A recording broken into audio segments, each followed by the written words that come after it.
Hello everyone, स्वागत है आपका अपने यूट्यूब चैनल SWM में। आज हम नंबर सिस्टम के टाइप 11 और 12 को पढ़ेंगे। जानवरों पर आधारित प्रश्न 116। भीड़ तथा गडरियों के एक समूह में 16 पैर हैं। ठीक है, तो पैरों की संख्या है 16 जो सिर की संख्या से 10 अधिक है। तो जब उसने सिर गिने तो उसने देखा कि पैर सिर से 10 अधिक है, यानी कि जो सिरों की संख्या है वो पैर से कितने कम है, 10 कम है। तो सिर होगी हमारे 16 माइनस 10 बराबर 6।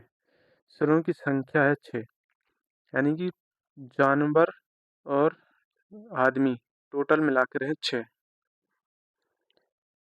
तो इसमें से भेड़ है और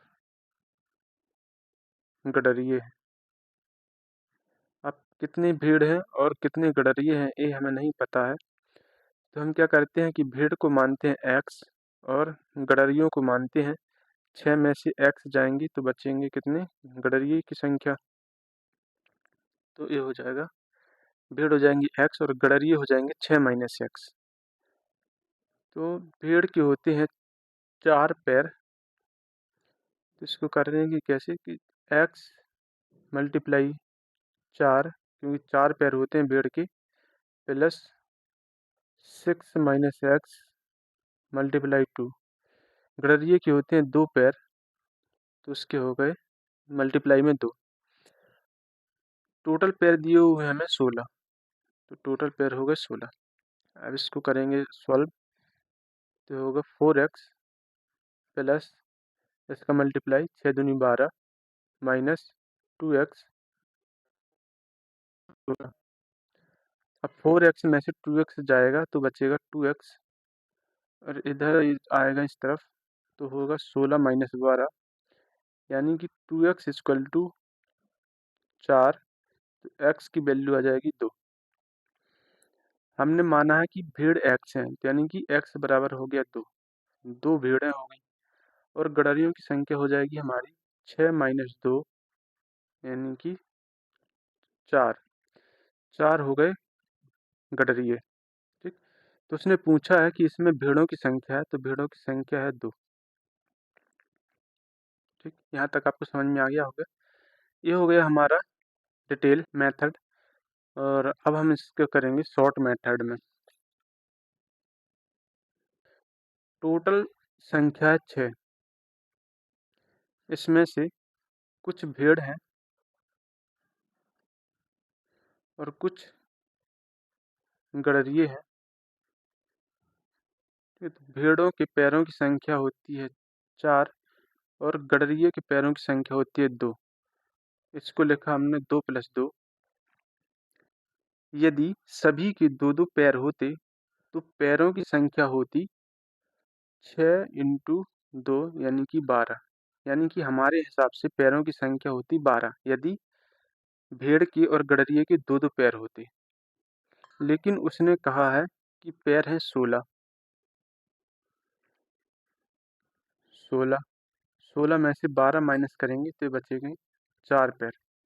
तो अभी भी 4 पैर कम है ना, इससे अभी भी 4 पैर कम है। तो ये 4 पैर एक्स्ट्रा क्यों आ रहे हैं? 4 पैर एक्स्ट्रा इसलिए आ रहे हैं क्योंकि हमने यहाँ पर भेड़ के 2 पैर कम लिए थे, तो इसलिए आए हैं 4 पैर एक्स्ट्रा। तो बस हम क्या कर देंगे, जो हमारे पैर आए हैं और जो एक्स्ट्रा पैर है उसका भाग कर देंगे, तो ये आ जाएगी भेड़ों की संख्या, यानी कि 2। तो भेड़ों की संख्या हो जाएगी 2 और गडरियों की संख्या हो जाएगी 6 में से 2 भेड़ हैं तो 4 बचेंगे गडरिये। उसने पूछा भेड़ों की संख्या, तो भेड़ों की संख्या हो जाएगी 2। नेक्स्ट, एक चिड़ियाघर में चूहे एवं कबूतर हैं। यदि कुल 90 सिर हैं तथा 224 पैर हैं तो कबूतरों की संख्या क्या है? तो दिया है कि कुल 90 सिर हैं, है ना। 90 सिर हैं तो चूहे और कबूतर भी 90 ही होंगे। इसमें कुछ चूहे हैं और कुछ कबूतर हैं।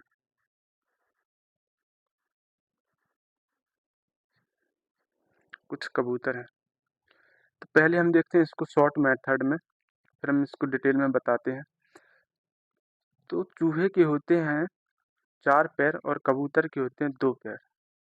चूहे को लिखा हमने 2 + 2, यानी कि ताकि दोनों के 2-2 पैर हमने बना लिए सेम। तो उसने बोला है कि 224 पैर हैं, लेकिन हमारे हिसाब से यदि दोनों के 2-2 पैर होते तो 90 पैरों के लिए होते 90 × 2 बराबर 180 पैर। ठीक, इसको माइनस करेंगे तो बचेगा 4, इधर आएंगे 4, 0। तो ये 44 पैर कम क्यों आ रहे हैं इस पैर से? क्योंकि यहाँ पर हमने 2 पैर इसके कम लिए थे, है ना। क्योंकि हमने यहाँ पर 2 पैर कम लिए थे, इसलिए हमारे 44 पैर कम आ रहे हैं। तो हम क्या करेंगे, जो हमारे 44 पैर आ रहे हैं और जो हमने कम लिए हैं उसका हम कर देंगे भाग, तो हमारे निकल आएंगे चूहों की संख्या। चूहों की संख्या हो जाएगी 22, यानी कि चूहे हैं 22 और कबूतर हो गए 90 - 22 बराबर 68। तो उसने पूछा कबूतरों की संख्या कितनी है, तो कबूतरों की संख्या 68, यानी कि 68। अब करेंगे इसको डिटेल मेथड में। तो उसने कहा है कि कुल 90 सिर हैं, कुल सिर हैं 90।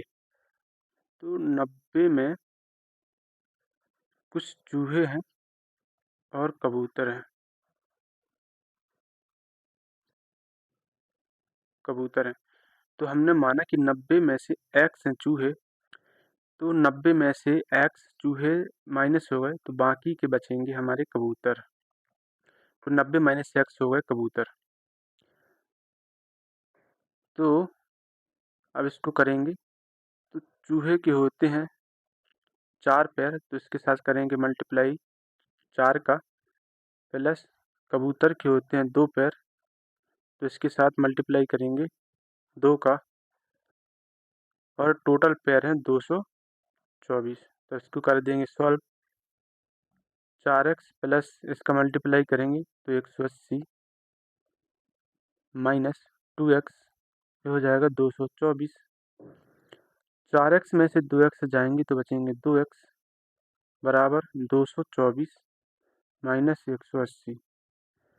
तो 2x बराबर आएगा 4, और 22 में से 18 जाएंगे तो बचेगा 4। तो x बराबर हो जाएगा 44/2, यानी कि 22। तो चूहों की संख्या हो जाएगी 22 और कबूतरों की संख्या हो जाएगी 90 - 22, यानी कि 68। उसने पूछा कबूतरों की संख्या क्या है, तो कबूतरों की संख्या 68, ये हो जाएगा हमारा आंसर।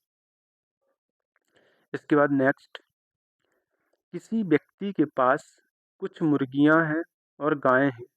इनके पैरों की संख्या 140 तथा मस्तकों की संख्या 48 है। मुर्गियों की संख्या क्या है? तो देखिए, गाय और मुर्गियों की कुल मिला की संख्या है 48।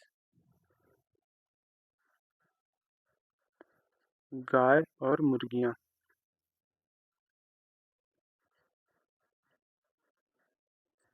मुर्गियां। तो गाय के पैर होते हैं 4 और मुर्गियों के पैर होते हैं 2। ठीक, तो इसको हम लिख लेंगे 2 + 2। ठीक है, उसने कहा है 140 पैर हैं, और हमारे हिसाब से यदि इन दोनों के 2-2 पैर होते तो 48 × 2, यानी कि पैरों की संख्या होती 96। अब इसमें से माइनस करेंगे तो ये बचेगा 4, और ये बचेगा 4, 44। तो ये 44 पैर 140 से क्यों कम आ रहे हैं? क्योंकि हमने यहाँ पर गायों के 2 पैर कम लिए थे। तो गायों की संख्या निकालने की क्या करेंगे कि जो पैर कम आ रहे हैं और जो हमने कम पैर लिए हैं तो इसका कर देंगे भाग। तो ये हम आ जाएंगे हमारे 22, यानी कि गायों की संख्या हो जाएगी 22 और शेष बचेंगी मुर्गियाँ। तो 48 में से 22 माइनस करेंगे तो 26 बचेंगी मुर्गियाँ। ठीक है, तो उसने पूछा मुर्गियों की संख्या, तो मुर्गियों की संख्या है 26। ये होगा हमारा आंसर। अब इसी को डिटेल में करेंगे तो गाय और मुर्गियों की संख्या है 48। ठीक, इसमें से कुछ हैं गाय और कुछ है मुर्गियाँ। तो हमने माना गाय की संख्या है x, तो 48 में से x चला जाएगा तो बचे जाएंगी मुर्गियाँ। तो हो जाएगा 48 माइनस एक्स मुर्गियों की संख्या। ठीक है, पैरों की संख्या है 140। ठीक, तो गाय के कितने पैर होते हैं? 4, तो इसमें करेंगे 4 का मल्टीप्लाई, और मुर्गियों की होते हैं 2, तो 48 माइनस एक्स यहाँ करेंगे 2 का मल्टीप्लाई, और शेष है हमारे 140 पैर। इसको सॉल्व करेंगे तो आएगा 4x प्लस 48 दूनी 96 होता है, और माइनस 2x इक्वल टू 140। इसको माइनस करेंगे तो ये बचेगा 2x बराबर 140 माइनस 96। तो 2x बराबर इसका माइनस करेंगे तो आएगा 4, और 13 में से 9 गई 4, तो x बराबर हो जाएगा 44/2 यानी कि 22। तो गाय हो जाएंगी हमारी 22 और मुर्गियों की संख्या हो जाएगी 48 माइनस 22 यानी कि 26। तो मुर्गियों की संख्या पूछिए तो है 26। ठीक, अब मेरे हिसाब से आपसे सारे क्वेश्चन बन जाने चाहिए इस टाइप के। चलिए 119, कुछ संख्या में घोड़े हैं और उतने ही संख्या में आदमी कहीं जा रहे हैं। ठीक है, तो जितने ही घोड़े हैं और उतने ही आदमी हैं। पता नहीं घोड़ों और आदमी की संख्या कितनी है, तो नहीं पता हमें, लेकिन वो कह रहा है कि आधे तो अपने घोड़ों पर बैठे हैं, जबकि शेष अपने घोड़ों का नेतृत्व करते हुए साथ साथ चल रहे हैं। यदि जमीन पर चल रहे टांगों की संख्या 70 है। देखिए, पैरों की संख्या दी गई है 70 है। ठीक है, तो घोड़े हैं और आदमी है, आदमी है। ठीक है, घोड़ों के पैर यदि x हैं तो आदमी के पैर होंगे x/2, क्योंकि घोड़े के 4 पैर होते हैं और इसके आदमी के होते हैं 2 पैर। ठीक है, तो इस हिसाब से घोड़े के 4 पैर होते हैं तो 4 का मल्टीप्लाई, आदमी के 2 पैर होते हैं तो 2 का मल्टीप्लाई, और इस प्रकार टोटल है 70 पैर। तो इसको सॉल्व करेंगे 4x प्लस 2 से 2 हो जाएगा कैंसिल, तो ये बचेगा x बराबर 70। तो हो जाएगा 5x बराबर 70, तो x बराबर हो जाएगा 70/5 यानी कि 14। तो घोड़े हो जाएंगे 14 और आदमी हो जाएंगे 14/2 यानी कि 7। उसने पूछा घोड़े कितने हैं, तो घोड़े हैं 14। ये हो जाएगा हमारा आंसर। ठीक, अब नेक्स्ट, भैंसों तथा बतखों के एक समूह में सिरों की संख्या के 2 गुने से 24 अधिक पैर हैं। भैंसों की संख्या समूह में कितनी है? तो देखिए, इसमें ना तो हमें पैरों की संख्या दी गई है और ना ही सिरों की संख्या दी गई है। तो इसको हमें करना पड़ेगा कि माना हमने भैंस है x और बतख है y, दोनों की संख्या हो जाएगी x+y।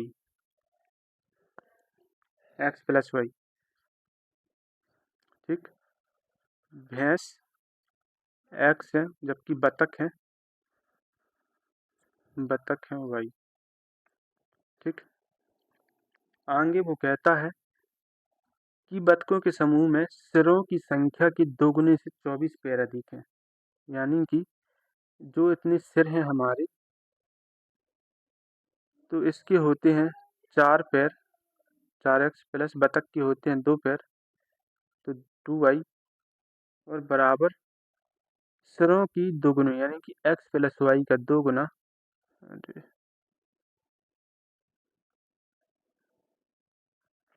x प्लस वाई का 2 गुना से 24 पैर अधिक है।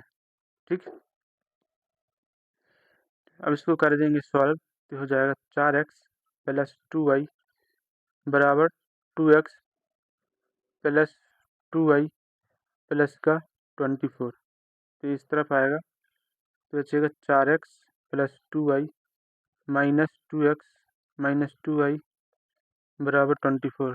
2y से 2y कैंसिल, इधर बचेगा 2x इक्वल टू 24, तो x बराबर आ जाएगा 12। ठीक, तो उसने पूछा भैंसों की संख्या समूह में कितनी है, तो ठीक है, भैंसों की संख्या होगी 12। यही हमें निकालना था और यही आ गया है, तो ये हो जाएगा हमारा आंसर 12।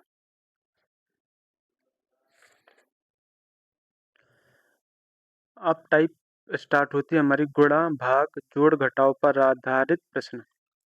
121,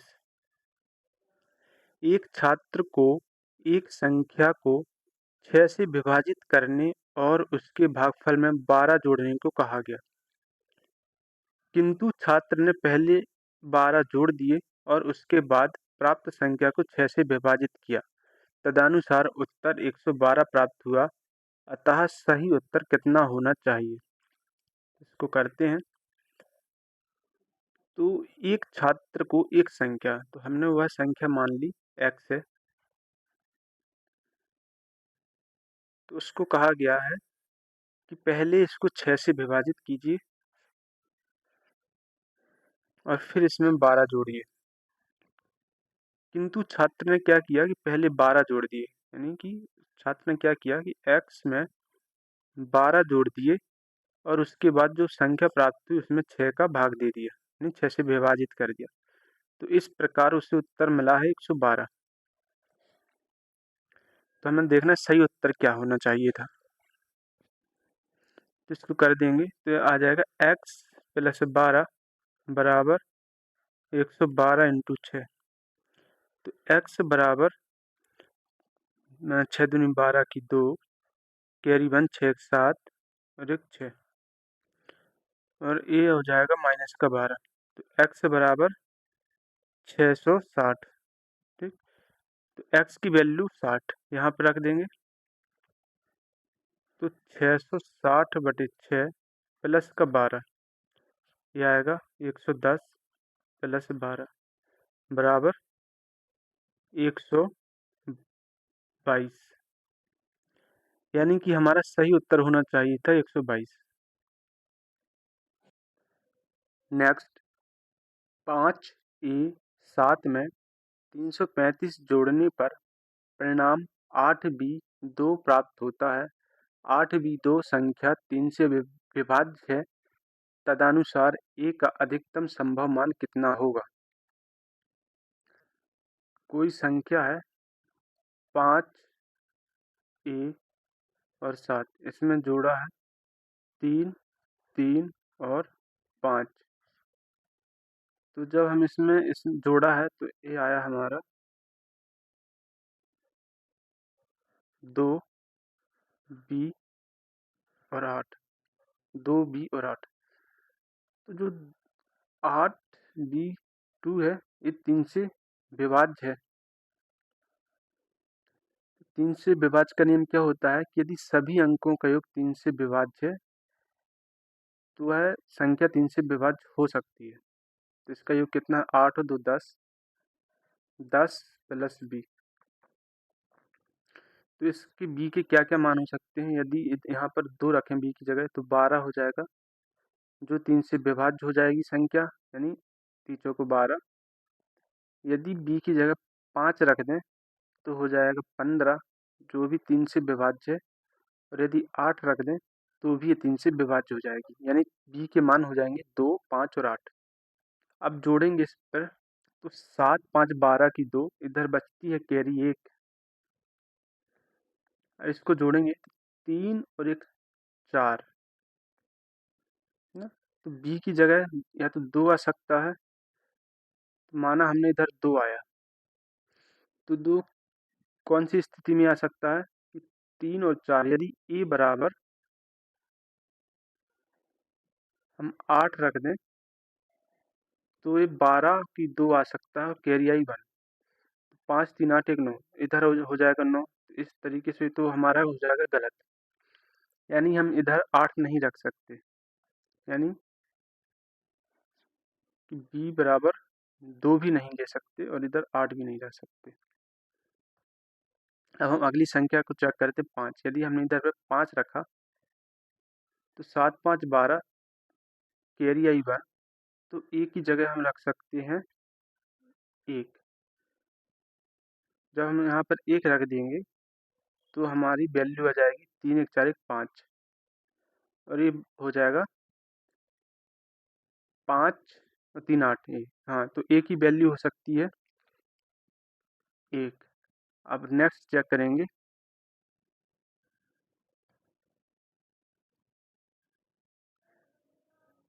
8 रखकर हमने माना b की जगह 8 है, ठीक। तो 7 और 5, 12 कैरी आई 1, ठीक है। तो ये हो जाएगा 3 और 1, 4, तो a की जगह क्या रख सकते हैं, 4। 3 और 4 और 4, 8 है, तो ये भी 8 और 5, 3, 8, तो ये भी क्या हो जाएगा, सही। तो a की हम 2 मान रख सकते हैं, एक मान तो है 1 और एक मान है 4। उसने पूछा है a का अधिकतम मान कौन सा है, तो a का अधिकतम मान है 4। 3 धनात्मक संख्याओं में पहली तथा दूसरी का गुणनफल 42, दूसरी तथा तीसरी का गुणनफल 56 और तीसरी तथा पहली का 48 है। तदनुसार तीसरी संख्या क्या है। तो देखिए, हमने माना कि 3 संख्याएं हैं a, b और c, ठीक है। तो पहली 2 का गुणनफल है 42, यानी कि a इंटू b बराबर 42, 42, और दूसरी और तीसरी यानी कि दूसरी तीसरी b इंटू सी बराबर 56, और तीसरी और पहली यानी इन दोनों का है c इंटू ए बराबर 48, ठीक। तो हम क्या कर देंगे कि इनके निकालेंगे फैक्टर या गुणनखंड। तो ये होता है 6 और 7, 42, है ना। इसके करेंगे तो ये होता है 7, 8, 56, इसका करेंगे तो आधा 8, 6, 48, ठीक। पहले क्या करते हैं हम कि इन दोनों में देखते हैं कि क्या कॉमन संख्या है कोई। इधर b कॉमन है और यहाँ पर 7 कॉमन है, ठीक। यहाँ भी 7 कॉमन है, यहाँ भी 7 कॉमन है, यानी कि b की वैल्यू हो जाएगी हमारी 7। फिर देखेंगे हम 2 और 3 में, यानी कि इन दोनों में 8 कॉमन है और इधर c कॉमन है ना। तो c की वैल्यू हो जाएगी,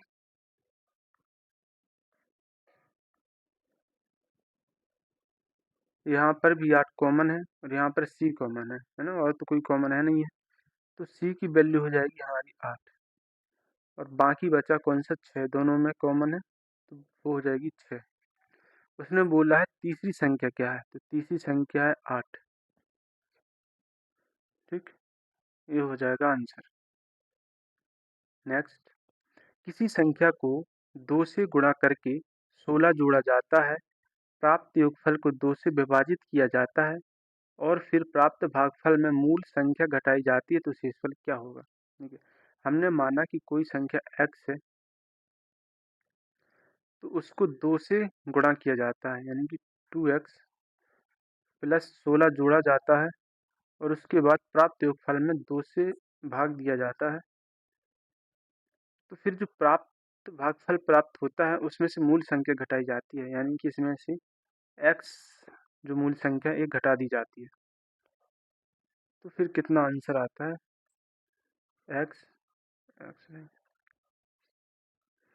ये आएगा 2, तो बचेगा 2x प्लस 16, ये बचेगा 2x माइनस का, तो ये कैंसिल हो जाएगा। तो अब बचेगा 16/2 यानी कि 8, तो शेषफल बचेगा हमारा 8।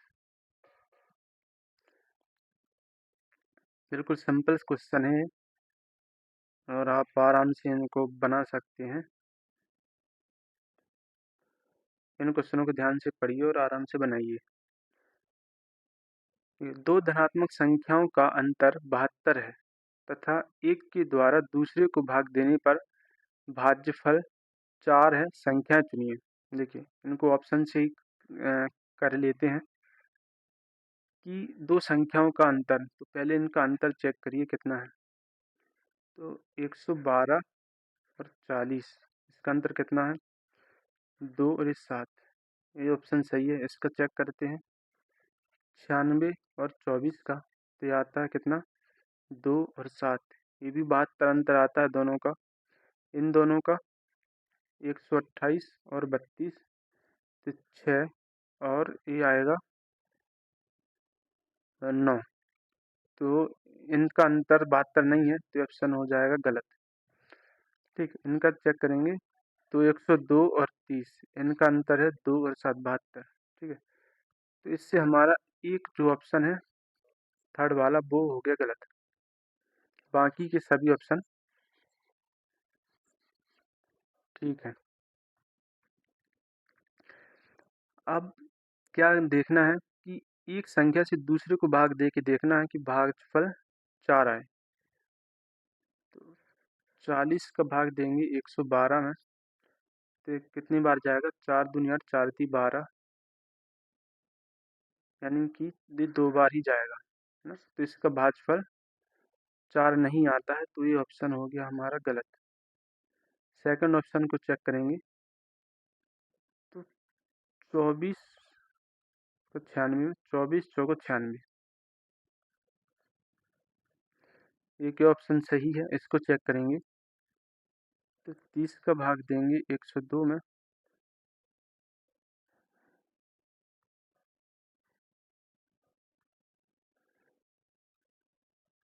तीस का भाग देंगे 102 में, तो कितनी बार जाएगा? 3 × 9 यानी 90, इधर बचेगा 2 और 1 12, यानी कि ऑप्शन भी हो गया हमारा गलत। और इसमें केवल एक ही ऑप्शन है जो इसको सेटिस्फाइज करता है, वो है बी, तो ये हो जाएगा हमारा आंसर। ठीक है,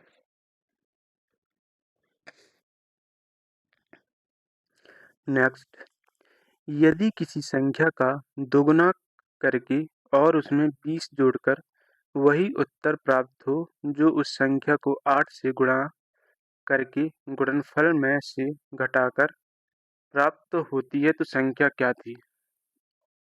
देखिए हमने माना कि कोई संख्या है x,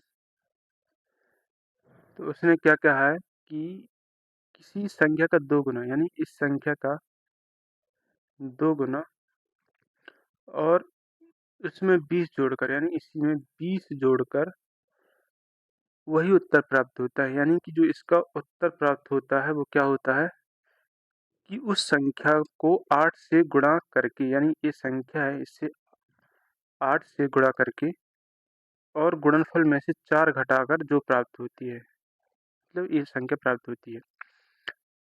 तो ये दोनों हो जाएंगे बराबर।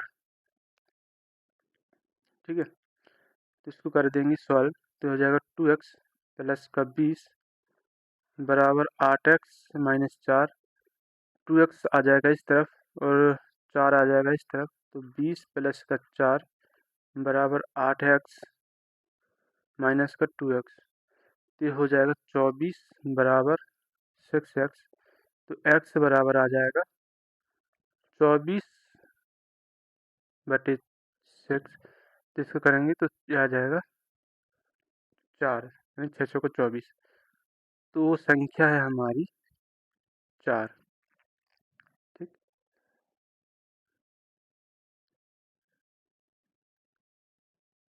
नेक्स्ट, एक संख्या को 5 से गुणा करके गुणनफल के साथ 25 जोड़ा जाता है। यानी कि कोई संख्या हमने x मानी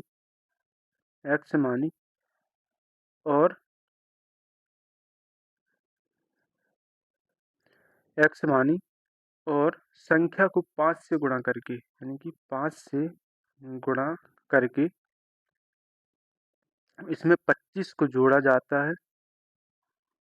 और फिर योगफल को 5 से भाग दिया जाता है। इसको 5 से भाग दिया जाता है एवं भागफल में से मूल संख्या को घटाया जाता है। यानी कि जो भागफल हमें प्राप्त हुआ है इसमें से मूल संख्या है x, इसको क्या किया जाता है माइनस,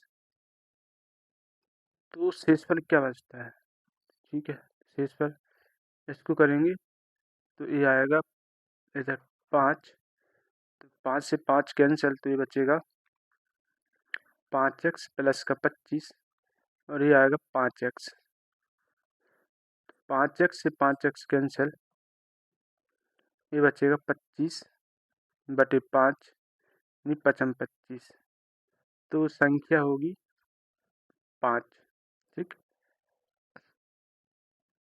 नेक्स्ट, श्रृंखलाओं की एक श्रृंखला में अगली संख्या अपनी पूर्ववर्ती संख्या की 3 गुनी घटाव 1 होती है। यदि श्रृंखला की प्रथम 2 संख्या 2 और 5 है तो चौथी संख्या होगी। देखिए, कोई श्रृंखला है, उसकी पहली संख्या है 2 और दूसरी संख्या है 5, तो उसने पूछा चौथी संख्या क्या है। ये हो गई तीसरी संख्या और ये चौथी संख्या, मतलब हमें ये चाहिए। तो उसने कहा है कि अगली संख्या अपनी पूर्ववर्ती संख्या की तिगुनी की, मतलब कि इसका 3 गुना, इसके